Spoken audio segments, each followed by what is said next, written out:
Hello students. आइए शुरू करते हैं आज हम एक नया चैप्टर जिसका नाम है रिप्रोडक्शन इन ऑर्गेनिजम्स। तो इस चैप्टर में हम देखेंगे कि रिप्रोडक्शन क्या होता है और लिविंग ऑर्गेनिजम्स में रिप्रोडक्शन कैसे होता है, कौन कौन से स्टेजेस और स्टेप्स उसमें इन्वॉल्व होते हैं।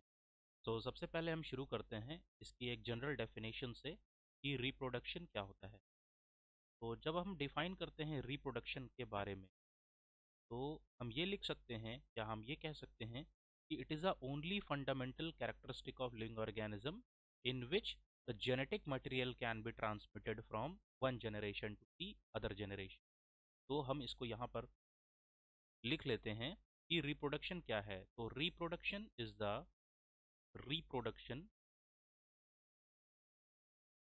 The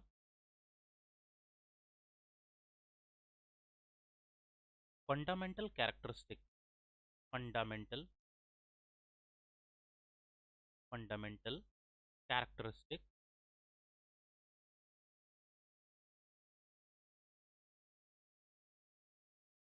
of living organism. ठीक है। जैसे कि आप देख पा रहे हो कि हमने यहाँ पर लिखा कि reproduction is the fundamental characteristic of living organism. मतलब कि ये जो हमारा फीचर है, ये हमारे लिविंग ऑर्गेनिजम्स में एक एक्सक्लूसिव फीचर्स एक्सक्लूसिव फीचर है। मतलब कि ये जो नॉन लिविंग थिंग्स हैं उसमें ये फीचर नहीं पाया जाता है। और इस फीचर का मतलब है कि रिप्रोडक्शन जो है किसी भी लिविंग ऑर्गेनिज्म के द्वारा एक नया इंडिविजुअल क्रिएट करने में बहुत ही ज़्यादा हेल्पफुल होता है। तो जब भी कोई नया इंडिविजुअल क्रिएट होता है, तो जो पेरेंट के जीन्स होते हैं या पेरेंट का जो जेनेटिक मटेरियल होता है उसका ट्रांसमिशन होता है नेक्स्ट जनरेशन में।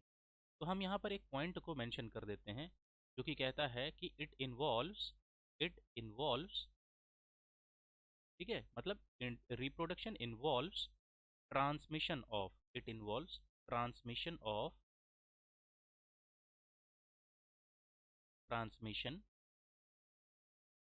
Of genetic material. What? Genetic material from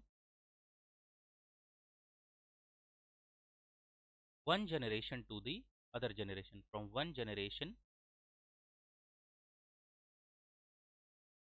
to the other generation।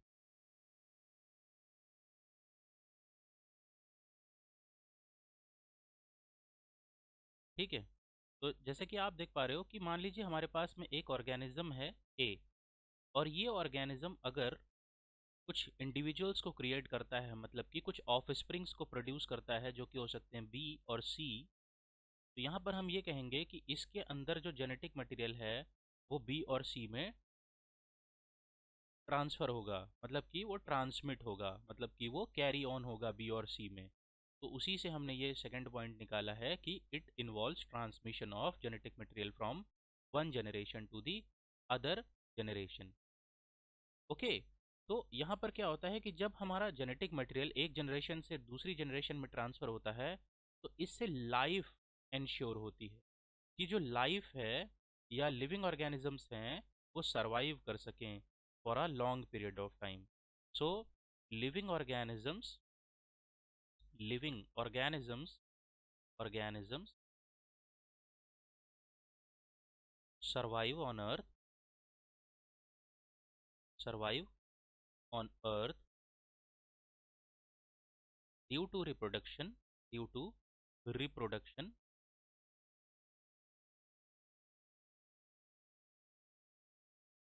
For a longer period of time for a longer period of time. मतलब कि अगर एक लंबे समय तक लाइफ को सस्टेन कराना है तो लिविंग ऑर्गेनिजम्स को रिप्रोडक्शन करना ही होगा for a longer period of time. I hope ये पॉइंट्स आपको क्लियर हो गए हैं। तो जैसे कि आप देख पा रहे हो कि जो रिप्रोडक्शन की कैपेबिलिटी है वो क्या कराती है। रिप्रोडक्शन की कैपेबिलिटी नए इंडिविजुअल्स को फॉर्म करवाती है एक पेरेंट ऑर्गेनिज्म के द्वारा। और इस प्रोसेस में ट्रांसमिशन होता है किसका, जेनेटिक मटेरियल का, एक जनरेशन से दूसरी जनरेशन में। मतलब कि पेरेंट से उसके ऑफस्प्रिंग्स में।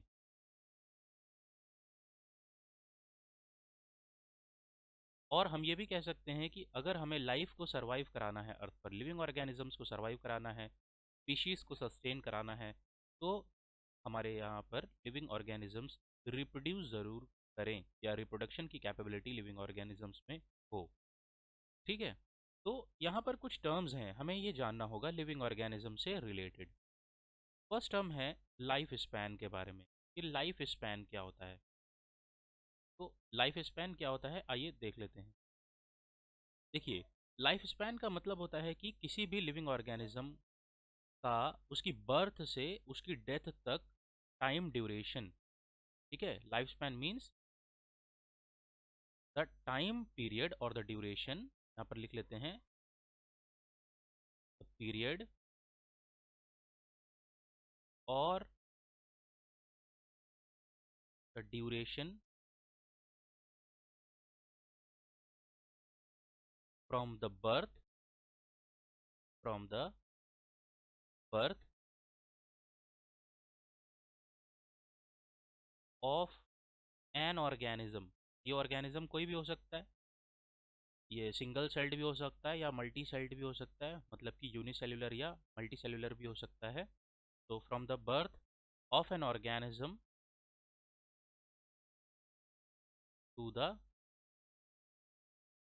Natural death of an organism, natural death of an organism,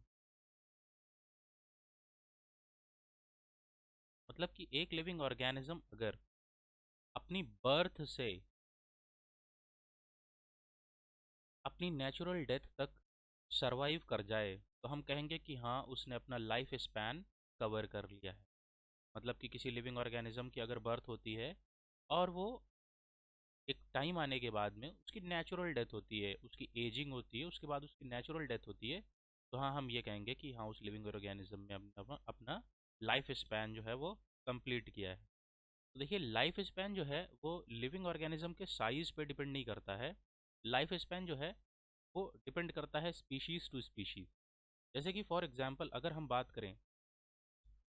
करें कि हमारे पास में अगर एक क्रो है, ठीक है, तो जो क्रो की लाइफ स्पैन है, क्रो जो है वो 15 ईयर्स तक जी सकता है, 15 ईयर्स तक उसका लाइफ स्पैन हो सकता है। वहीं अगर हम एक पैरट की बात करें, तो जो पैरट है, पैरट ऑलमोस्ट अगर आप देखोगे तो पैरट्स जो हैं वो कई सालों तक वो जी सकते हैं। जैसे कि फॉर एग्जांपल अगर हम किसी एक पैरट की बात करें, नॉर्मल एक पैरट की बात करें, तो वो 140 ईयर्स तक जी सकते हैं। ठीक है। तो यहाँ पर देखिए, क्रो और पैरट दोनों ऑलमोस्ट साइज वैसे सेम तो नहीं होता है, पर हाँ अगर सेम साइज़ के भी हैं, कई बार क्रो और पैरट अगर मान लीजिए सेम साइज़ के भी हैं और दोनों बर्ड्स हैं, ध्यान रखिएगा, फिर भी दोनों के लाइफ स्पैन में बहुत बड़ा डिफरेंस। एक क्रो 15 ईयर्स तक जिंदा रह सकता है और एक पैरट जो है 140 ईयर्स तक जी सकता है। तो ये इनके लाइफ स्पैन हो सकते हैं। तो लाइफ स्पैन का साइज़ के ऊपर कोई भी रोल नहीं है, ये वैरी कर सकते हैं स्पीशीज़ टू स्पीशीज़। ठीक है। आइए देख लेते हैं कि लाइफ स्पैन के कुछ स्टेजेस होते हैं। स्टेजेस ऑफ लाइफ स्पैन क्या हो सकते हैं वो देख लेते हैं हम लोग। तो सबसे पहला जो स्टेज हो सकता है लाइफ स्पैन का वो होता है जुवेनाइलिटी या जुवेनाइल फेज, इसको हम कह सकते हैं जुवेनाइलिटी या जुवेनाइल फेज। ठीक है। तो जुवेनाइल फेज क्या होता है, ये ऐसी स्टेज होती है जब कोई लिविंग ऑर्गेनिज्म रिप्रोडक्शन की कैपेसिटी डेवलप कर रहा होता है। यहाँ पर हम लिख लेते हैं कि it is a stage, it is a stage of life span, of life span when an individual का मतलब यहाँ पे एक living organism, an individual develops develops the capacity of the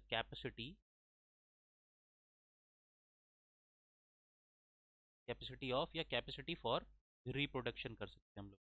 कि जैसे मान लीजिए फॉर एग्जांपल एक इंडिविजुअल है, एक पर्सन है, वो मतलब अपने चाइल्डहुड से अपने टीनेज में वो ट्रांजिट कर रहा है, मतलब अपने चाइल्डहुड से अपने एडोलेसेंस में वो ट्रांजिट कर रहा है, तो उस समय उसके रिप्रोडक्टिव ऑर्गन्स जो हैं वो डेवलप हो रहे होते हैं। और जब उसके रिप्रोडक्टिव ऑर्गन्स डेवलप हो रहे होते हैं, तो उस समय हम कहेंगे कि वो जुवेनाइल फेज में है, मतलब वो जुवेनाइलिटी वाली स्टेज में गो थ्रू कर रहा है। मतलब कि वो उस समय उसकी रिप्रोडक्टिव कैपेबिलिटी जो है वो डेवलप हो रही होती है, उसके रिप्रोडक्टिव ऑर्गन्स वगैरह जो हैं वो डेवलप हो रहे होते हैं। वहीं जब दूसरी स्टेज की जब हम बात करेंगे यहाँ पर, तो दूसरी स्टेज है मैच्योरिटी। अच्छा, जब मैच्योरिटी की जब हम बात करते हैं, तो ये ऐसी स्टेज होती है जब रिप्रोडक्शन जो है एक लिविंग ऑर्गेनिज्म शुरू कर सकता है, मतलब उसका रिप्रोडक्टिव ऑर्गन्स जो है वो डेवलप हो चुके हैं और अब वो चाहे तो रिप्रोडक्शन कर सकता है। यहाँ पर हम लिखेंगे it is a stage, it is a stage in which in which an organism can start reproduction, reproduction शुरू कर सके जब कोई लिविंग ऑर्गेनिज्म, तब हम कहते हैं कि हाँ वो मैच्योर हो गया है, मतलब कि वो मैच्योरिटी की स्टेज को अचीव कर चुका है। ठीक है, तो ऐसे ही एक और स्टेज के बारे में पढ़ लेते हैं जिसका नाम है एजिंग।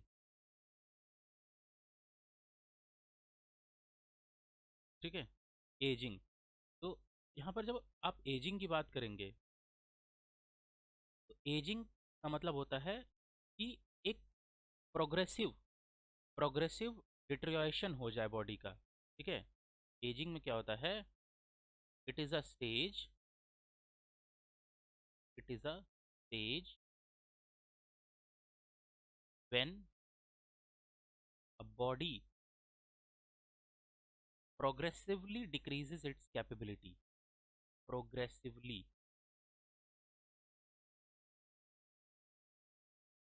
progressively decreases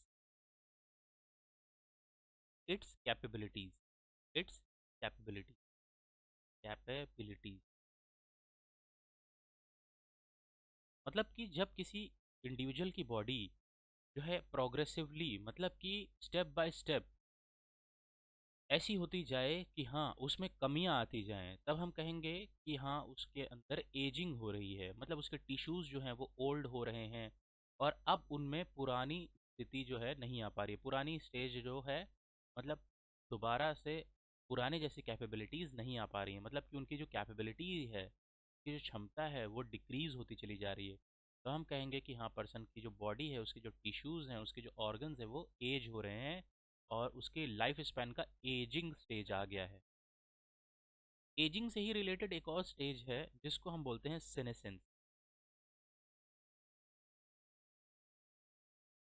ठीक है, तो ये जो सेनेसेंस प्रोसेस होती है, जैसे कि मान लीजिए किसी पर्सन की बॉडी एज हो गई है, अब उसमें हम इरिवर्स, मतलब उसको रिवर्स नहीं कर सकते, उसकी बॉडी को हम फिर से यंग नहीं बना सकते, तो हम कहेंगे कि हाँ अब उसकी बॉडी जो है सेनेसेंस स्टेज में आ गई है।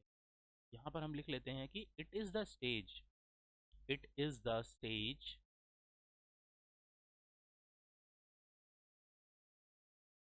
of an individual, of an individual when when gradual when gradual aging can't be reversed। जब एजिंग की प्रोसेस को रिवर्स ही ना कर सकें तो उसको कहेंगे senescence process. Gradual ageing can't be reverse, can't be reverse. ठीक है, जब आप रिवर्स नहीं कर सकते हो एजिंग को, तो कह लो कि सेनेसेंस हो गई। और जब आप एजिंग को रिवर्स नहीं कर सकते, बॉडी धीरे धीरे और डिग्रेड हो रही है, डाउनग्रेड हो रही है, बॉडी में धीरे धीरे और ओल्डनेस आ रही है, धीरे धीरे टिश्यूज़ जो है वो काम नहीं परफॉर्म कर रहे हैं, कोऑर्डिनेट नहीं कर पा रहे हैं, ऑर्गन्स जो है धीरे धीरे जब फेल होने लग जाए, अपना काम ना करें, तो एक टाइम आ जाएगा जब पर्सन की क्या हो जाएगी, डेथ। ठीक है, तो डेथ जो है वो लास्ट स्टेज है लाइफ स्पैन का। ठीक है, तो डेथ क्या होती है, permanent ceasing of vital activity. Permanent मतलब हमेशा हमेशा के लिए अब रुक गई हैं लाइफ की process. Permanent scissor of life process.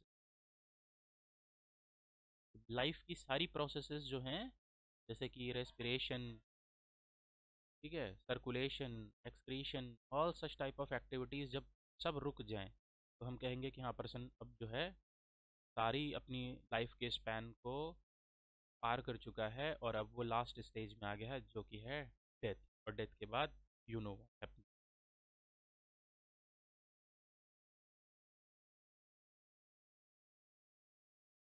Students, यहाँ पर हम कुछ और इम्पोर्टेंट पॉइंट्स को डिस्कस करते हैं, जैसे पर्पस ऑफ रिप्रोडक्शन क्या होता है, ये रिप्रोडक्शन क्यों ज़रूरी है। यहाँ पर हम हेडिंग डाल लेते हैं purpose of reproduction. Purpose of reproduction, की रिप्रोडक्शन क्यों ज़रूरी है। जैसे कि शुरू शुरू में हमने डिस्कस किया था कि रिप्रोडक्शन ज़रूरी है लाइफ को सस्टेन कराने के लिए, लाइफ को सर्वाइव कराने के लिए। रिप्रोडक्शन नहीं होगा तो लाइफ ख़त्म हो जाएगी अर्थ से, स्पीशीज़ नहीं फॉर्म होंगी, इवोल्यूशन नहीं होगा, वेरिएशंस आएंगे नहीं, इवोल्यूशंस होगा नहीं। तो यहाँ पर हम लोग देख लेते हैं, सबसे पहला पॉइंट अगर आप मेंशन करेंगे तो स्पीशीज़ कंटिन्यू रहें, मतलब कि रिप्रोडक्शन जो है वो स्पीशीज़ की कंटिन्यूटी को मेंटेन करता है। लिख देते हैं reproduction maintains continuity of species, maintains continuity of species, continuity of species। मतलब कि अर्थ पर स्पीशीज, अगर धरती पर स्पीशीज फॉर्म हो रही हैं तो इसका मतलब है कि रिप्रोडक्शन हो रहा है। जब रिप्रोडक्शन हो रहा है इसका मतलब है कि जो जेनेटिक मटेरियल है वो ट्रांसमिट हो रहा है, और जब जेनेटिक मटेरियल ट्रांसमिट हो रहा है मतलब कि जेनेटिक मटेरियल की कॉपी बन रही है। जब कॉपी बन रही है तो उस कॉपी को फॉर्म करने में कुछ ना कुछ एरर्स आ रही हैं या उसमें कुछ ना कुछ चेंजेस आ जा रहे हैं।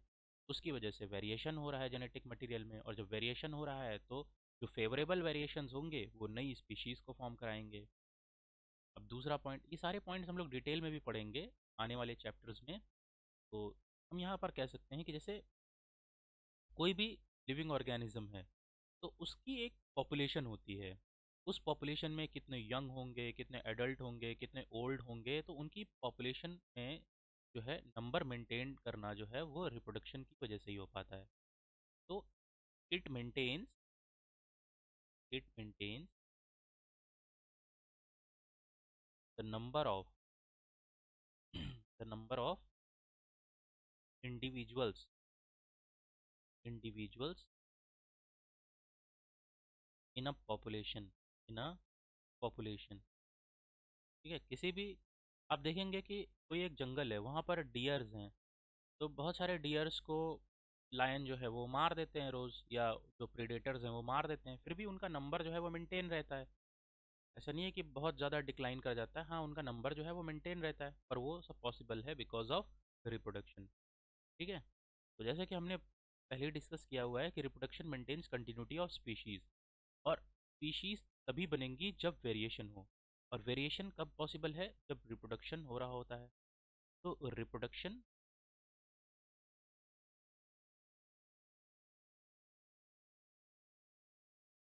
Leeds to variation, reproduction leads to variation, मतलब कि जैसे कोई लिविंग ऑर्गेनिज्म है, फॉर एग्जांपल मान लीजिए एक अमीबा है। अब ये अमीबा मान लीजिए रिप्रोड्यूस कर रहा है तो ये अपनी मल्टीपल कॉपीज फॉर्म करेगा। जैसे एक अमीबा जो है वो अगर बाइनरी फिशन से डिवाइड करेगा तो दो दो डॉटर सेल्स बनाएगा, और ये दो डॉटर सेल्स के अंदर जो जेनेटिक मटेरियल है, ये जो जेनेटिक मटेरियल है ये इसके पेरेंट्स से ही मिलेगा इनको। तो कई बार क्या होता है, इनका डीएनए जब कॉपी हो रहा होता है, या जब इनके डीएनए की कॉपीज़ फॉर्म हो रही होती हैं तो वो उस डीएनए में कुछ ना कुछ वेरिएशन आ जाते हैं, मतलब कि कुछ ना कुछ चेंजेस आ जाते हैं। और ये चेंजेस जो हैं कई बार अच्छे हो सकते हैं, कई बार बुरे हो सकते हैं। अगर अच्छे चेंजेस हैं तो वो नई जनरेशन जो है आने वाली जनरेशन तक सर्वाइव होते हैं या मेंटेन होते हैं, तो उससे क्या होता है कि इवोल्यूशन होता है, और इवोल्यूशन से नई स्पीशीज़ फॉर्म होती हैं जिसको हम स्पेसिएशन प्रोसेस भी कहते हैं। ठीक है, और फाइनली रिप्रोडक्शन की वजह से जो लाइफ है अर्थ पर वो सस्टेन करती है, मतलब कि life is possible on earth because of reproduction. Life is possible on earth because of reproduction. बिना रिप्रोडक्शन के लाइफ तो पॉसिबल ही नहीं। Life is possible on earth because of reproduction. ठीक है, तो बिना रिप्रोडक्शन के लाइफ ही पॉसिबल नहीं है। तो ये सब क्या हैं? ये सब हैं इम्पॉर्टेंस रिप्रोडक्शन की। ठीक है, तो आई होप बच्चों आप लोगों को ये सारी चीज़ें समझ में आ गई। एक रिप्रोडक्शन के जो जनरल कंसेप्ट होते हैं यहाँ पर आपको क्लियर हो गए हैं। नेक्स्ट वीडियो में हम लोग पढ़ेंगे कि टाइप्स ऑफ रिप्रोडक्शन क्या हो सकते हैं, मतलब कि जैसे ए सेक्शुअल रिप्रोडक्शन और सेक्शुअल रिप्रोडक्शन ये क्या हो सकते हैं और ये कैसे होते हैं। तब तक के लिए आप जो है इस वीडियो को देखिए और इस चैप्टर को शुरू कर दीजिए रिवाइज करना, और या फिर इस चैप्टर के बेसिक बेसिक कंसेप्ट्स को आप समझिए जो कि आपने 10th स्टैंडर्ड में भी पढ़े हुए हैं और पिछले कई क्लासेस में आपने इन्हें पढ़ा हुआ है।